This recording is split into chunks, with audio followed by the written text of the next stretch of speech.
Hello दोस्तों, मेरा नाम सोम मिश्रा है। दोस्तों, ये मेरी दूसरी वीडियो है। जैसा कि आपको पता है, मेरी पहली वीडियो डुअल एंट्री सिस्टम पे थी, जिसमें हमने बताया कि डुअल एंट्री सिस्टम यानी दोहरा लेखा प्रणाली में ट्रांजैक्शंस को कैसे रिकॉर्ड करते हैं। तो दोस्तों, जनरल के बाद हमारा जो बेसिक टॉपिक आता है वो होता है लेजर पोस्टिंग, जो कि जनरल के बाद का स्टेप होता है। तो आइए समझते हैं कि लेजर पोस्टिंग क्या होता है और कैसे लेजर पोस्टिंग किया जाता है, एकदम बेसिक तरीके से। दोस्तों, अभी तक अगर आपने हमारी पहली वीडियो नहीं देखी तो जाके देखिए, डिस्क्रिप्शन में हमने लिंक दे दिया है। आइए शुरू करते हैं वीडियो को और समझते हैं क्या है ledger posting.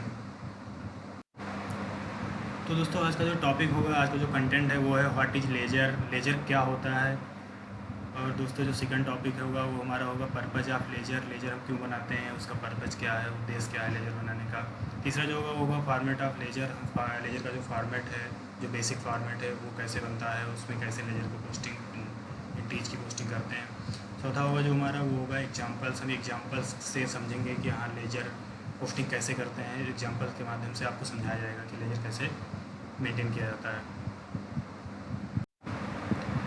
What is ledger? A ledger is a book containing accounts in which the classified and summarized information from the journals is posted as debit and credit। तो दोस्तों, हमने जब जर्नल एंट्री की थी तो हमने बताया था कि इसके जर्नल एंट्री के दो पहलू होते हैं। एक पहलू जो होता है वो डेबिट होता है और दूसरा क्रेडिट होता है। तो वहाँ पे हमने देखा, वहाँ पे हमने जो किया, वहाँ पे जैसे हमने किया कि बहुत सारे अकाउंट्स को हमने डेबिट किया, बहुत सारे अकाउंट्स को हमने क्रेडिट किया। तो जैसे मान लो कैश अकाउंट को हमने 3 बार क्रेडिट किया, और कोई फर्नीचर मान लो ख़रीदा, हमने 3 बार फर्नीचर को डेबिट किया और 3 बार कैश को क्रेडिट किया।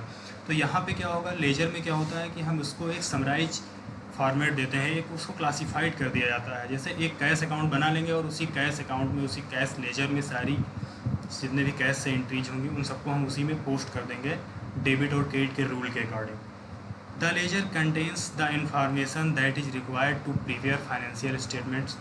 दोस्तों, जब फाइनेंशियल स्टेटमेंट बनाया जाता है तो लेजर की ज़रूरत होती है। लेजर के अकॉर्डिंग ही हम फाइनेंशियल स्टेटमेंट बनाते हैं। लेजर से ही सारे बैलेंसेज जो होते हैं फाइनेंशियल स्टेटमेंट में ट्रांसफ़र होते हैं। तो दोस्तों, आइए समझते हैं क्या होता है, कैसे करते हैं पोस्टिंग इसमें।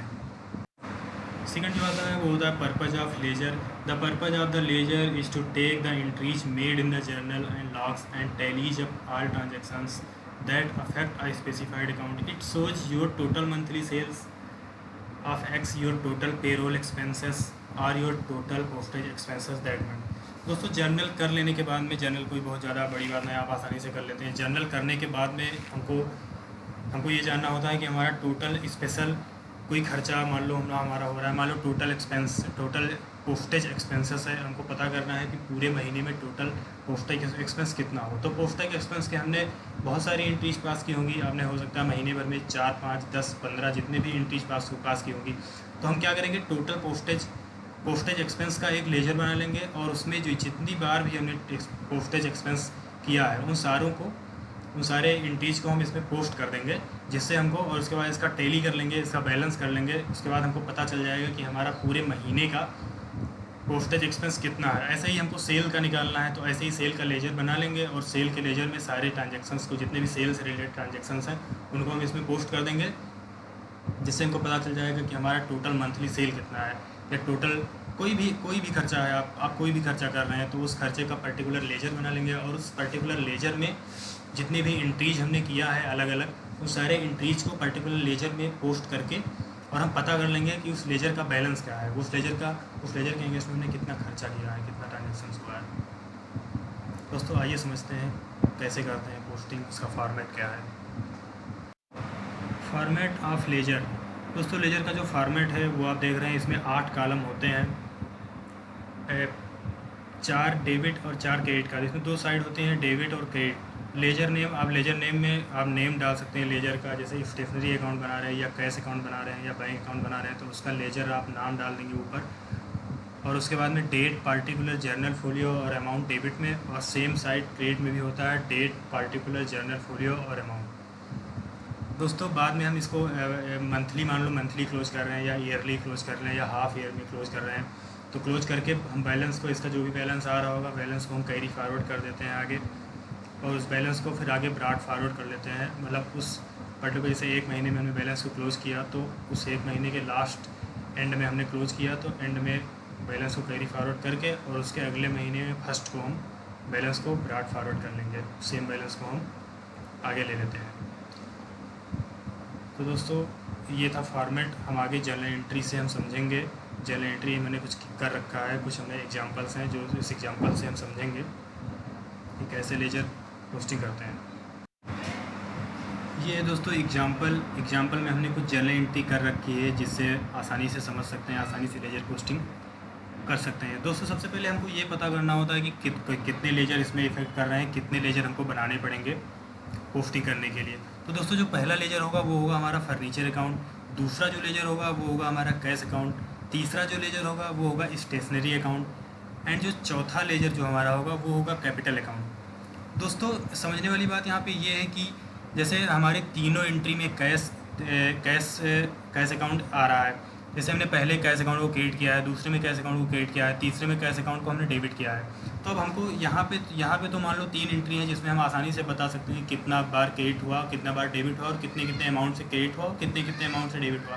बट अगर महीने में हज़ारों एंट्री हो रही है तो आप आसानी से बता नहीं पाएंगे कि कैश हमारा कितना डेबिट हुआ, कितने अमाउंट से डेबिट हुआ और कितने अमाउंट से कैश क्रेडिट हुआ। तो इसीलिए लेजर पोस्टिंग करके हम आसानी से कंफर्म कर लेते हैं कि हमारा पूरे महीने में कितने अमाउंट से कैश हमारा क्रेडिट हुआ है और कितने अमाउंट से डेबिट हुआ है।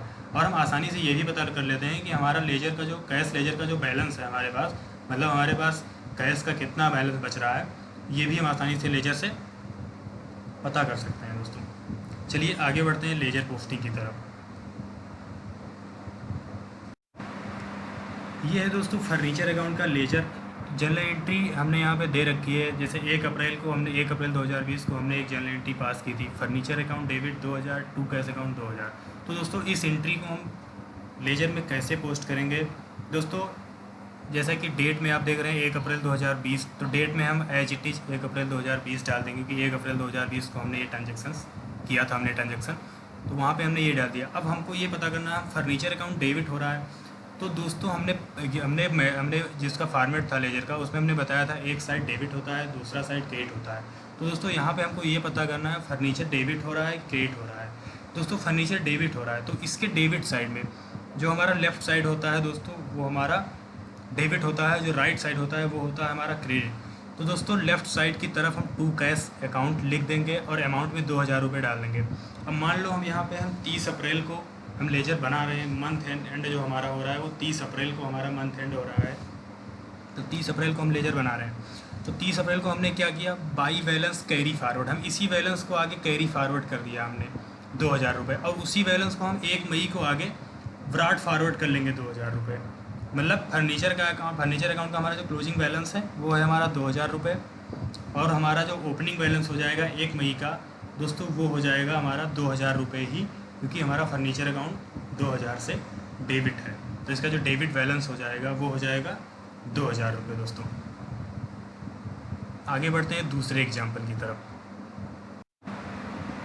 सेकंड एग्जाम्पल दोस्तों हमारा है लेजर पोस्टिंग कैश अकाउंट का लेजर पोस्टिंग हम कैसे करेंगे। तो दोस्तों जनरल एंट्री में हम समझते हैं, पहले जनरल एंट्री हमने 1 अप्रैल को सारी पास कर रखी है, तो डेट हमारा 1 अप्रैल ही होगा। दोस्तों एंट्री है furniture account debit to cash, यानी कैश यहाँ पे क्या हो रहा है, कैश यहाँ पे क्रेडिट हो रहा है। तो क्रेडिट साइड में हम लिख देंगे दोस्तों बाई फर्नीचर। कैसे, क्यों हमने कैश हमारा क्रेडिट हो रहा है तो किसके थ्रू क्रेडिट हो रहा है, फर्नीचर के थ्रू क्रेडिट हो रहा है, तो बाई फर्नीचर अकाउंट लिख दिया 2000 रुपये। दोस्तों सेकंड जो एंट्री है वो है stationery account debit to cash. तो यहाँ पे भी हमारा कैश क्रेडिट हो रहा है और किसके थ्रू क्रेडिट हो रहा है, स्टेशनरी अकाउंट के थ्रू क्रेडिट हो रहा है। तो बाई स्टेशनरी अकाउंट हमने यहाँ पे लिख दिया 500 रुपये। तीसरा जो एंट्री है दोस्तों cash account debit to capital. दोस्तों कैपिटल के थ्रू कैश डेबिट हो रहा है। दोस्तों यहाँ पे कैश डेबिट हो रहा है, तो डेबिट हो रहा है तो टू कैपिटल अकाउंट, जैसे इसके पहले वाले एग्जांपल में हमने टू फर्नीचर अकाउंट हमने लिखा था फर्नीचर के लेजर में। तो दोस्तों यहाँ पे टू कैपिटल अकाउंट लिख देंगे 50,000। दोस्तों बैलेंसिंग कर लेंगे, हमारा जो बाई बैलेंस जो कैरी फॉरवर्ड यहाँ से जो बैलेंस होगा वो हमारा हमने ये दोनों हमने जोड़ लिया, 2500 आ रहा है, इधर 50,000 रुपये से टोटल डेबिट हो रहा है हमारा 50,000 रुपये है। दोस्तों टोटल कर लेंगे, टोटल डेबिट साइड जो हमारा है वो है 50,000, जो क्रेडिट साइड दोस्तों है वो है 2500, 2000 और 500 हमने सेट ऑफ कर लिया। 50,000 में से हमने 2500 घटा दिया दोस्तों, हमारा 47,500 रुपये जो है डेबिट बैलेंस आ गया हमारा कैश का। यानी हमारे पास कैश की, अब हम आसानी से यहाँ पर देख सकते हैं कि हमारा जो कैश टोटल क्रेडिट है वो है 2500। जो टोटल डेबिट है वो है 50,000। दो चीज़ें आपको पता चल गई, टोटल डेबिट कितना है, टोटल क्रेडिट कितना है। और दोस्तों यहाँ पे तीसरी चीज़ हमको ये भी पता चल गया कि हमारे कैश हमारे पास बचा कितना है अभी। तो 47,500 रुपये कैश बचा हुआ है। और इसी को हम आगे मई को 1 मई को हमने 30 अप्रैल को क्लोजिंग कर दी। मई को हमारा ओपनिंग बैलेंस हो जाएगा टू बैलेंस ब्रॉट फॉरवर्ड जो हमारा हो जाएगा वो हो जाएगा 47,500 रुपये। दोस्तों अब कितनी आसानी से आप समझ गए, कितनी आसानी से हमें पता चल गया कि हमारा कैश का कितना डेबिट है, कितना क्रेडिट है और हमारा क्लोजिंग बैलेंस कितना है कैश का। तो दोस्तों नेक्स्ट एग्जांपल की तरफ चलते हैं, देखते हैं कौन सा एग्जांपल है अगला। तीसरा जो एग्जांपल है दोस्तों वो है स्टेशनरी अकाउंट। तीसरा जो लेजर हमारा बनेगा वो स्टेशनरी अकाउंट का बनेगा। स्टेशनरी अकाउंट की जनरल एंट्री हमने किया हुआ है 1 अप्रैल को ही। Stationery account debit to cash account. दोस्तों यहाँ पे देखना है स्टेशनरी अकाउंट डेबिट हो रहा है, क्रेडिट हो रहा है। दोस्तों यहाँ पे स्टेशनरी अकाउंट डेबिट हो रहा है, मतलब कि स्टेशनरी पे हमने खर्चा किया है, स्टेशनरी खर्चा है, डेबिट हो रहा है टू कैश के, यानी क्रेडिट में है टू कैश, यानी कैश के थ्रू स्टेशनरी हम परचेज कर रहे हैं दोस्तों। तो लेजर में हम लेजर पोस्टिंग कैसे करते हैं आके देखते हैं। डेट में हमने 1 अप्रैल एज वेल एज 1 अप्रैल 2020 डाले होंगे। 1 अप्रैल को हमने स्टेशनरी परचेज़ किया था। पर्टिकुलर्स में हमने टू कैश डाल दिया 500 रुपये से, अमाउंट 500 रुपये है। हम इसको आगे by balance CD carry down carry forward कर लिए बैलेंस को 500 रुपये से, और वही बैलेंस 1 मई को क्लोजिंग हो गया। 1 मई को टू बैलेंस BD 500 रुपये हमारा ओपनिंग बैलेंस हो गया मई का। अप्रैल में हमने 30 अप्रैल को हमने अकाउंट्स को क्लोज कर लिया। यहाँ पे और कोई ट्रांजैक्शन स्टेशनरी से है नहीं। अगर मान लो कहीं स्टेशनरी क्रेडिट हुई होती तो क्रेडिट में हम कर लेते हैं। स्टेशनरी डेबिट हुई है, मान लो जितनी बार स्टेशनरी डेबिट होगी हम डेबिट में टू कैश मान लो कोई बैंक से हमने परचेज़ किया तो टू बैंक कर लेंगे। ऐसे ही हम अकाउंट्स हमारा बदलता जाएगा और जो स्टेशनरी है उसका बैलेंसिंग हमको पता चलता रहेगा। हमने यहाँ पे पता कर लिया तुरंत कि हाँ कितना हमारा स्टेशनरी पे खर्चा हुआ है। दोस्तों आगे बढ़ते हैं, जो लास्ट एग्जांपल हमारा बचा हुआ है उसकी तरफ। दोस्तों आखिरी जो हमारा एग्जांपल है वो है कैपिटल अकाउंट का। दोस्तों हमने बिजनेस में पैसा लगाया था कैश के थ्रू। 1 अप्रैल को कैश अकाउंट डेबिट किया to capital account. Capital account को हमने क्रिएट किया, 50,000 रुपये हमने बिजनेस में लगाया था।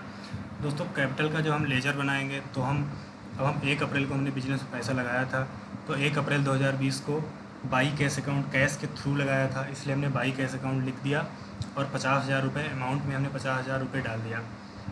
हम बैलेंसिंग कर लेंगे क्योंकि कैपिटल अकाउंट्स का हमारा और कोई कैपिटल अकाउंट लेजर से हमारा और कोई ट्रांजैक्शन नहीं है, तो हम बैलेंसिंग कर लेंगे।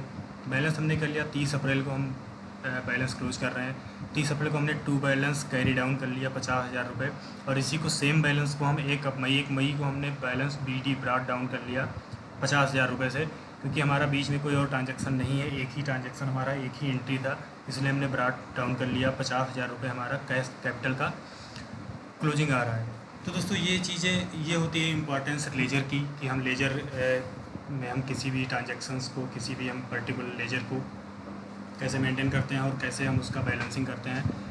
और इससे हमको ये भी पता चलता है कि हमारा कितना डेबिट है, कितना क्रेडिट है, सारे हमको टैली करने होते हैं, सब टैली कर लेते हैं। और फाइनेंशियल स्टेटमेंट जब हम बनाते हैं तो उसमें सारे काफ़ी हेल्पफुल होते हैं, काफ़ी हमारी हेल्प करते हैं। पर्टिकुलर एक लेजर हमको पता चल जाता है कि उस लेजर का कितना क्लोजिंग आ रहा है, तो उसके थ्रू हमको आसानी से फाइनेंशियल स्टेटमेंट प्रिपेयर करने में आसानी होती है।